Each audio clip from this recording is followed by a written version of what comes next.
Hello, my name is Artsy Sister, and today I wanted to talk to you about the Nativity. Like the Nativity aspect of Christmas. Like last week I did like Santa Claus, I did Santa Claus, so now we're doing the Nativity. Like basically the Nativity celebrates the birth of Jesus, and then he got presents from like the angels, the shepherds, and the three wise men. But depending on which gospel, like one gospel I remember doesn't have the three wise men, some have the shepherds, others don't have the angels. So it just varies from story to story. And like the three wise men, you see that like another name in Spanish, Melchor, Gaspar, and Baltasar, but like the real and American name, those are not really their names. Those are the names that describe the gifts that they gave Jesus. So one of them is called the one who brought gold. The other one's called the one who brought myrrh, and the other one's named the one who had incense. So the next time you're like doing Christmas and you're bringing presents to like the children or your friends, you don't wanna be 2,000 years later be known as the guy who brought a cheap paper card. Like at least put it in a box. Even the shepherds brought like tangible objects as presents and brought lamps and stuff. Well, yeah, like this one is the fresco at the Catacombs of Santa Priscilla in Rome, 380. So it was done like 380 years after Jesus died in 36 AD. Because like the year zero starts when he's born, right? No, even before that. I don't know. It's just very complicated how we count time in the modern era. It's very whatever. Moving along. Next page. Next artwork. This one is a nativity from the 6th century at Ravenna in the part of the throne of Maximian. So then, like over here, here's the baby Jesus. Like this one is interesting because it includes the midwife who helped the Virgin Mary give birth. It doesn't include any of the wise men. So that's the midwife is not even mentioned in the Bible. Like, yeah, but I guess maybe the name of the Virgin Mary's midwife got lost over time, but at least in the 6th century, she did exist as a character because obviously Joseph is a carpenter. He doesn't know anything about giving birth, about bringing a child into the world. So obviously, the Virgin Mary needed a big wife in order to like give birth to baby Jesus. Oh, look, there's a dodo. oh wait, you're right. Why is there a dog? Oh wait, I forgot those weren't extinct until recently. Yeah, this drawing is like very interesting. But not so much for the nativity. Oh, and out there the star the star in the sky that was on top of them. That was guiding the wise men to the way they are. But yeah, that's very interesting. Oh yeah, and the ox and the mule, which is also part of the tradition. Yeah, because like when the mule became, I forgot which one became like a default animal. the mule became the foul animal because it ate the. Because it ate the straw from baby Jesus' bed. So as far as like the Roman Catholics are concerned, the mule will go to hell. not Not the cows. not the cows, but because think about it, they were like already in like a terrible stable, and then like the mule. But then again, the mule be thinking, why carry all of them all the way from Bethlehem, from Nazareth to Bethlehem? So if I wanna eat the Jesus, hey, I'm gonna eat it. Whatever. There's a dodo there. Moving along. That's interesting, the dodo. Like this one is a nativity 7th century in Saint Catherine. So then over here we have the baby Jesus and like I don't even know what the hell. Well, yeah, again, you have the mule eating the straw, and I think that's supposed to be a cow. Yeah, that's freaking me out. But it's very interesting that they're all darker skinned individuals. Mm-hmm. So yeah, so. Yeah, because I think this is a Byzantine cow. Yeah, the Byzantine, they always depicted everyone. No, because like that's another one of the stupid debates that like go on. Well, what's the proper skin color or Jesus whether, and then they argue because of when his time period and whatever. And like like they forget the central message of Jesus, that regardless of your skin color, God wants you to get along. That's the Jesus message: love and peace, and love thy neighbor. So yeah, but they center on like stupid nitpicky stuff and forget the most important message: love thy neighbor. What about the side? Me voy a this one is the Nativity Carolina 800 in Britannia. So it's another one of those and again, the baby Jesus with the cow and the mule, and I don't even know what the hell it is. I think that might be. They're not up to scale. They're not up to scale.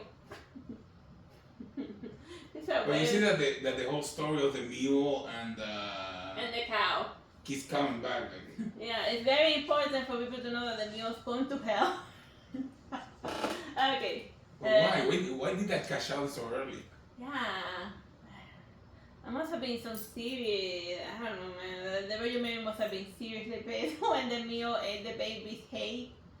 Why am I gonna arrest the baby? Yeah. That's not even in the Bible. Yeah. Where did that story come from? Is it like in one of the esoteric texts? I don't know. I don't know when that became a thing. Well, apparently it's very early because the earliest depiction of the mule eating the baby is like 300 Not the baby. That's eating the baby. I mean, the baby is bad. The baby is bad. It's like 300 BC. I didn't the baby. Nobody ate no baby. He made it to adulthood. Okay. Again, the cow and the donkey. Oh my god. Demon This cow. one, Nativity, it's in Jerryman's Ludwig, Volume 18, and Food and Mains. Yeah, that's a mouthful from the year 1025. And then over there, the Joseph being very concerned by everything because, like people forget, like in the Bible, Joseph had been tempted several times to just up and abandon in the Virgin Mary because he knew that he didn't know about like the whole. Yeah, he was considering out the whole Immaculate Conception. The whole Immaculate Conception, because like here comes this pregnant woman and she tells him, "Oh, I'm carrying God's baby," and then he'd be like, "Okay, that's a new one." So then an angel had to come and tell him that, yeah, she's carrying the Son of God. She didn't cheat on you, so don't abandon your wife. You're stuck with her for eternity. God says, look after my baby. God says, look after my baby. Teaching carpentry. And he says, I want to be a carpenter. Oh, yeah, but it's just, but none of the wise men are there, but it's just showing, just Joseph was very concerned about what's coming ahead because, like, Herod is coming, like, to murder Jesus, and it's all because of the wise men that they told Herod about the baby Jesus, and then the guy felt very insecure, so when he went on a killing baby spree. And that happened, like, for real, the massacre of the innocent, because they found around that area close to Herod's castle, like, Roman theater, and then underneath it was like a bunch of children graveyards, and they were all roughly between the ages of between newborns and 2-year-olds. So yeah, and it's even recorded in like the Roman style that Herod went like overnight on a baby killing spree, looking for the Messiah. Like think about it, you're known in history as a guy who slaughtered a bunch of babies. Yeah. Like that's not something you want to have. This one is the Arnold for the Cambrio Santa Maria Maggiore Rome, 2009. So there's a bunch of sculptures. Oh, and over here, this time it includes the wise men. And I think, each of them with leather presents, gold, myrrh, and incense. And Joseph, and obviously the ever-present the luminous, the cow and the donkey. Anyone who's like a symbologist, like Dan Brown, can tell me why do they keep coming back to the cow and the donkey? Like, do they mean something? Sometimes not even the white men show up. Sometimes it's just the cow and the donkey. Like, never mind the human characters or even the angels. These are the most. And heck, not even Joseph sometimes. Joseph sometimes doesn't even show up. But yes, the cow and the donkey, they always make it to all of the paintings and sculptures. Like, if symbologist is like a real profession somewhere, someone in Cambridge is a symbologist, can they go into the details as to why that's so important? This one is the Adoration of the Magi, 1476, Botticelli. The guy who made the Birds of Venus, he also painted a nativity because the Catholic Church was the only one who was like paying any money. Oh, and over there you see like a black peacock all the way up there. That's fun. And unlike the other depictions, so the nativity, this one, the people there are dressed in modern attires, and I think over there that's even Botticelli over here in the corner of the painting, right? Yeah, if this were like a normal day, they would be dressed in Levi and like flannel shirts. And flannel shirts, but yeah. And then all of the people that you see on the paintings over there, they're people who donated money to the church. So then they'll be like, oh, we want to show up in the nativity painting. So all of those people over there that you see, they existed at one point or another. It's like how in a GoFundMe for like a video game, they put all of the people that donated as characters. Yeah, so yeah, over here, this is like one of the earliest depictions of a GoFundMe campaign where they show all of the donors in the painting.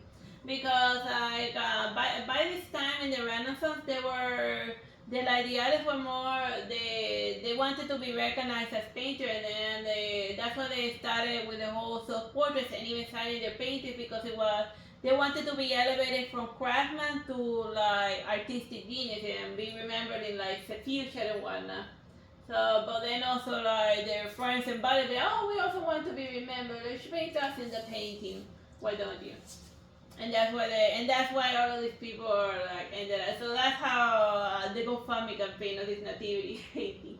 And the color that they use represents just how wealthy and powerful they are, which is why you have like the king in the middle dressed in red. Yeah. So this is more about the king went to see Jesus. Yeah, not the wise people like modern day kings went to see the baby Jesus with a time machine back in time. But whatever, like. Okay, so this one is a more traditional version for depiction of it. You will see the cow and the donkey, and like they always draw like Joseph looking miserable, and sometimes like they age him up a lot. Or, like over here they age him up like, and instead of being visited by the wise men, he's being visited by the shepherds and the angels. And this one is by Giotto, 1302. Oh yeah. Oh, look again, the midwife. Yeah. You see over here, like the Virgin Mary's midwife, so maybe she was like a known person. It's just interesting. I gotta check the esoteric test and see if there's like a midwife mentioned in any of the. Well, yeah, but it makes perfect sense that the Virgin Mary will have a midwife. Cause I think I know who it could be. It's probably the wife or the owner of the shop where they stayed at, of the hotel. Yeah, because they said we don't have room for you, but you can stay at the barn over there. That would be 400 gold coins. Because this is Rome, man. Rome is cheap. And you gotta get the Caesar was to Caesar, and the innkeeper was to Caesar. So what basically Jesus said, the other important lesson lost in time from Jesus, not just love thy neighbor, but pay your tax. So all of the ones who are doing like tax evasion, Jesus says you're gonna go to hell for that. Yeah, it's interesting that the book written by the guy who was a tax collector. By Matthew. Matthew, the guy who was a tax collector, has two different instances of pay your taxes. Yeah, that Jesus paid his taxes in the book twice. So we at least know that he preached for at least 2 years because he paid the taxes twice. So you know. So yeah, very important message from the Lord: pay your taxes. And if you're like skipping on your taxes, Jesus is gonna. And there's also instances of he getting along with tax collector in specific, like. They were painted as like the devil's work, but like Jesus said, no, pay your taxes, you cheap bastard. Because if you by not paying your taxes, you're violating the rule of thou shalt not steal. Because the taxes belong to the whatever. Moving along, it's done.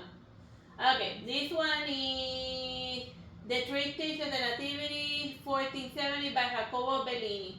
And it's interesting in the top where over here there's Jesus being born, like nobody knew how to draw babies apparently in that area.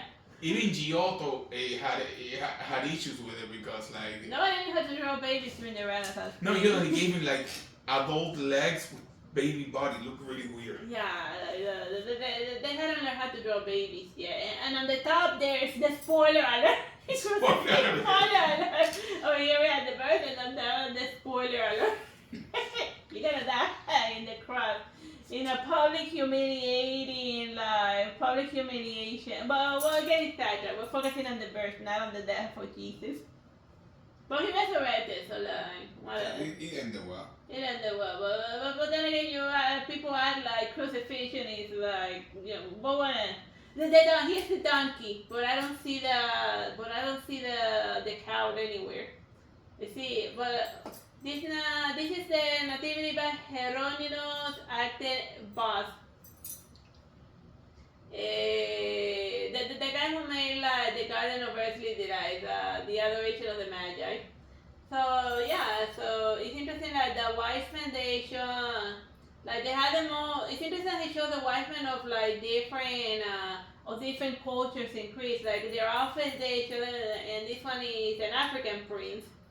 The one that who brought. Why does Jesus look like an alien guy?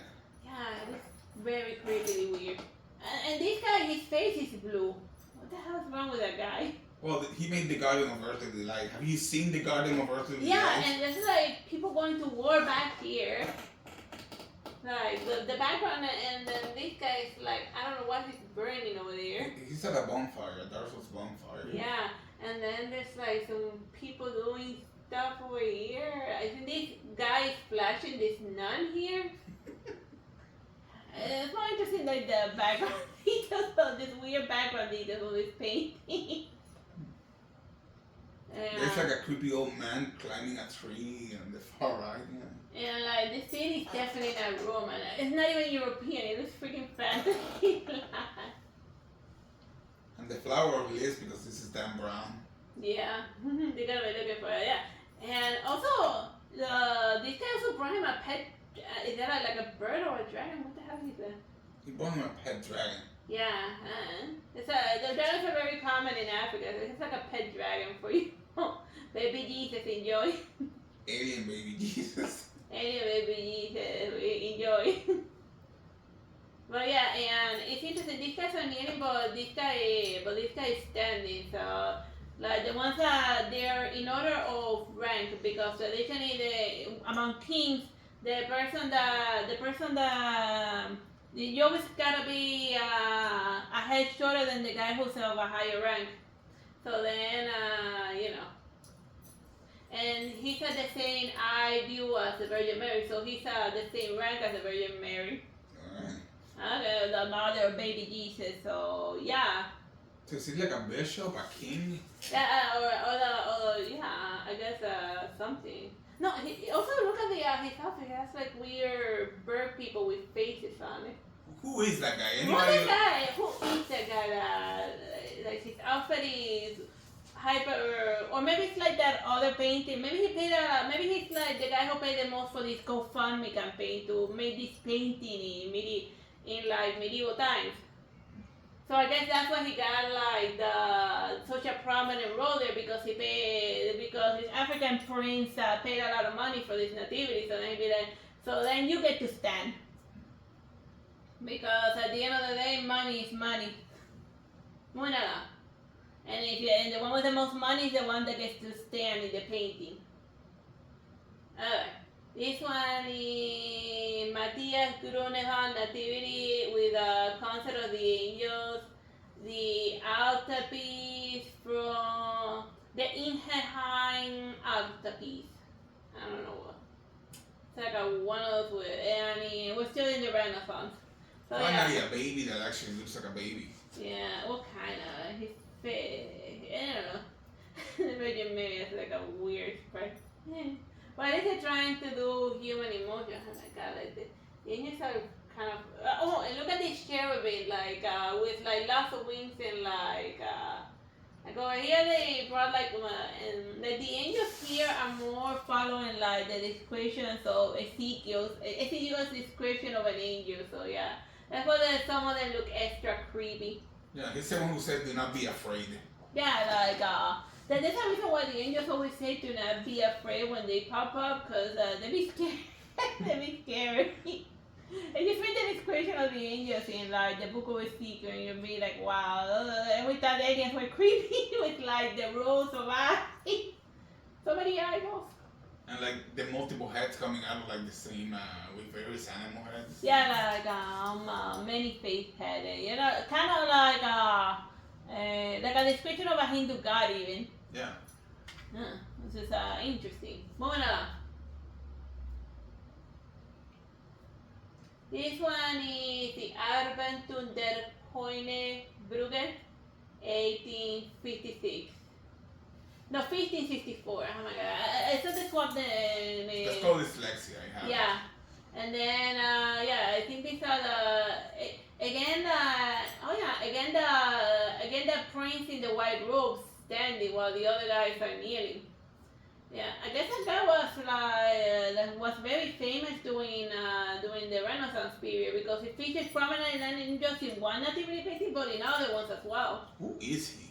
Yeah, well, these guys you don't see their faces. Well, this guy's face features prominently. Not only prominently, he's taller than the Virgin Mary, so in that painting he's considered more important than she is. Yeah, and even these other guys as well. So, and they also dress like contemporary people. So that was legitly.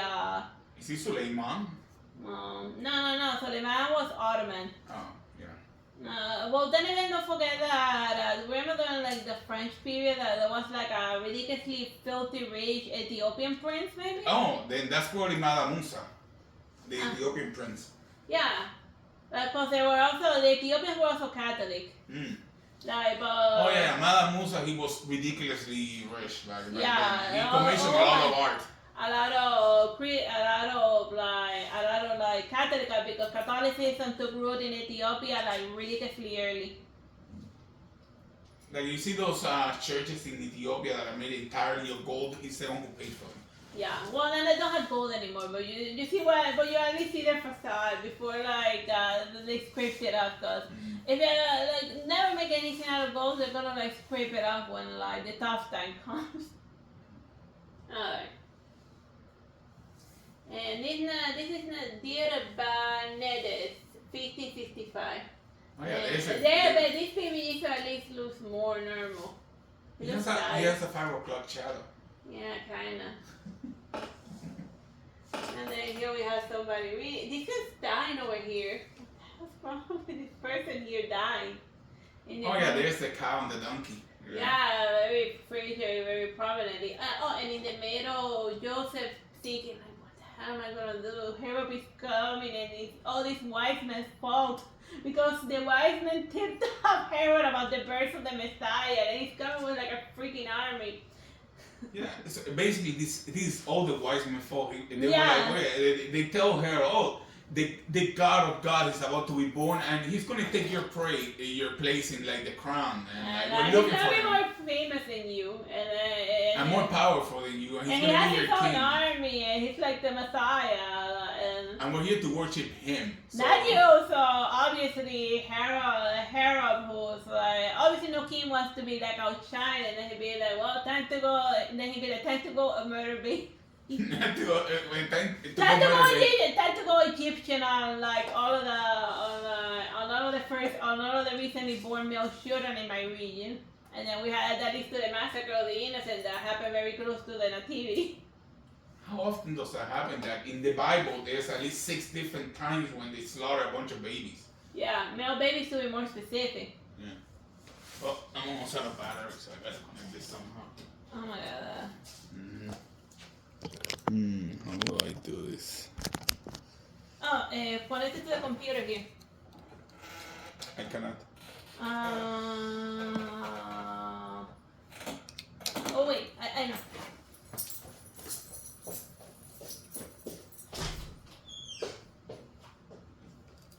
Is it done? Yeah, almost. Okay, good thinking. It doesn't fit. Okay. I know what I'm gonna do. I'm just gonna connect it here, and then we'll figure it out from there. Okay, it connected. Okay, it's connected. It's still recording. Good. Put it here. And then just... This is all gonna come out in the video anyway. Is everything still within frame? I need to zoom it in. And we continue. Good. Okay. Good enough. It's Yeah. charging, right? Yeah, it's charging and it has battery. Alright. But I only have 10 minutes worth of space on my cell Okay, phone. this is like the Holy Nativity 1511 by Albert Adolf Felder. It shows the baby Jesus and the angels. This one is Lenier birth, Virgin Mary 1641. And this one just focuses on the angels. This one is no angels, no, but the cows and the animals made it. Oh, that one was by El Greco. This one is Caravaggio, Nativity with St. Francis and St. Lawrence, but those saints weren't even born there, so but those saints were born years after baby Jesus. But sometimes like certain nativity just shows timeline continuity, and the people who paid for the painting wanted the patron saints of the church to show up on that nativity, so that's what they're there, even though canonically speaking they were born way later. This one is by 1636, The Adoration of the Kings. I think this one is by Peter Paul Rubens. And then here are the Magi, but since we're already like in the Baroque period, so the African king is no longer around, so he's not appearing in the painting. So different white people are prominent. And they're all dressed even like the Virgin Mary in like modern clothing, because in the Baroque period they were worried about like losing members. Oh look, here he is again. He made it to the painting. He didn't make it to that one, but he made it to this one. By Bartolome Esteban Murillo. So this he made it to the painting. Oh yeah, and that's a Murillo face right there. Like he's Then very long. he was the one Baroque guy who figured out how to draw babies. Like all of it is like he's the one that knew, and a lot of like Christmas postcards feature his fat angel baby, because he's the one who figured out he's like the first European who finally figured out how to draw babies well. Like even that baby is anatomically a baby. It doesn't have a 5 o'clock shadow. It doesn't have like pectorals and ribs. It's not muscular. It's just a baby. Yeah, this one is The Adoration of the Magi by Rubens, 1634. And then over here the African prince. He made it to that painting. I guess he was annoyed he didn't make it to one of the paintings, so then he said, well, I gotta bring my gift of gold so I can make it to one of the adoration paintings. This one is by De La Tour. He's famous for his fancy candlelight painting, where the only source of light is the candle, and this one is the shepherd. So over here you see that the gift is a little lamb, and this lamb is going to hell because it's eating the hay of the baby. Yeah, it didn't eat anything from the donkey. Yeah, this time the donkey didn't make it. It's the lamb that's going to hell. And then this one is The Adoration of the Shepherds, but also the angels that are on the top tier. 1775, we're already in the Rococo period. That looks a little pre-Raphaelite though. Yeah. Yeah, it's just that the Rococo period happened at the same time as well, not even the pre-Raphaelite, the neoclassical, but also the pre-Raphaelite started around the time period. Eventually, this is a very transition painting, like right in the middle of the three movements. This one is The Adoration of the Angels by William Adolfo Bugaro, 1881. We're already like nearing the modern age. Like Bugaro, academic paintings. Bugaro has this thing where all of his angels they have swan wings. Like that's like his thing. Yeah, and his baby looks like a baby. Yeah, because this is post Murillo. He's the one who. Joan Brut, 1863, The Nativity. Like Murillo taught the world how to draw babies. After him, all of the babies look okay. Time though? Oh, you still got like 8 minutes. Oh yeah, so in this one, unlike traditional nativity, these ones are regular normal humans, but looking at a nativity scene that they stage in front of that they stage. So it's like a very weird. It shows how folks use the nativity style in the adoration in like the normal tradition. Not a religious painting, but showing like a religious practice among normal human beings. This was a nativity in Tahiti in 1896, Paul Gauguin. So we have a Tahitian angel. And and Tahitian baby Jesus. Oh, that's interesting. This one is a Nativity by Ile Reprin, 1890, but and you can kind of see Joseph, and no animals, no nothing. This one is a Nativity by Carlos Merida, 1974. A very abstract one, just the Trinity, Joseph, Virgin Mary, and the baby Jesus, and that's it, because they represent the earthly Trinity. While Jesus and the Father, the Son, and the Holy Ghost represent the divine Trinity, but there's two Trinities, yeah? Yeah. And this one is an Astra, it's a Nativity by Dalí, 1959, but it's done with just like expressive marks. It's not even surrealist, it's just an abstract expressionism. Oh, because people think that Dalí only did like no Claus, but no, he also painted other stuff. He also did watercolor, which nobody ever talks about. This is by Adriana Varejeo, 1887. It's a nativity, but like all of the pictures and stuff are done with flowers. It's a very interesting abstraction using flowers. And we officially gone full circle. I hope you had fun seeing how the depiction of Jesus evolved throughout the modern times, from like more realistic to like weird, and from mystery of who was the Virgin Mary's midwife. And her name was lost to time. So bye bye, God bless.